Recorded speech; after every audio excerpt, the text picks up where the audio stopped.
આગામી અષાઢ વદ અમાવાસથી શરૂ થાય છે દશામાના વ્રત।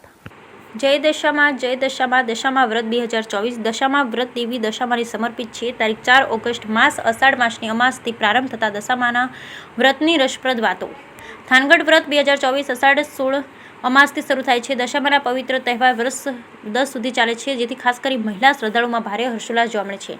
આપણી સંસ્કૃતિમાં અડધો અષાઢ માસ વીતે એટલે જુદા જુદા વ્રતની ઉજવણી શરૂ થાય છે, જેમાં દશામા વ્રત 2024 દેવી દશામાને સમર્પિત છે અને ગુજરાતના પરંપરાગત કેલેન્ડર મુજબ અષાઢ વદ અમાસ દિવસે મનાવવામાં આવે છે।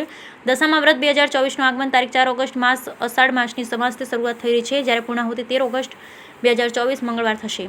આ 10 દિવસનું વ્રત છે। ભક્તોના તહેવારને દશામાના નોરતા દેવીની નવરાત્રી તરીકે પણ ઓળખે। સુરેન્દ્રનગર જિલ્લાના થાનગઢ મુકામે પૂરજોશમાં તૈયારીઓ ચાલી રહી છે। આસ્થા શ્રદ્ધા વધે જળવાયેલી રહે તે માટે મૂર્તિકારો દશામાની પ્રતિમામાં પણ પ્રાણ પ્રવેશ અર્થે જહેમત ઉઠાવી રહ્યા છે। આવો આપણે કેટલાક મૂર્તિકારોની તૈયારી એમના મુખેથી સાંભળીએ। બ્યુરો રિપોર્ટ જયેશભાઈ મોરી।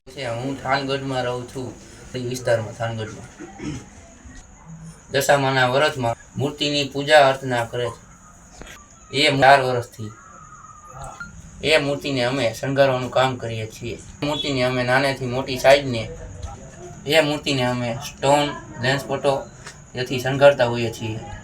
એ મૂર્તિ સારી અને સુંદર બજારમાં દેખાય છે। મૂર્તિને અમે રંગબેરંગી સ્ટોન લેન્સ ફોટાથી તૈયાર કરીએ છીએ। સારી એવી રોજગારી પ્રાપ્ત કરીએ છીએ।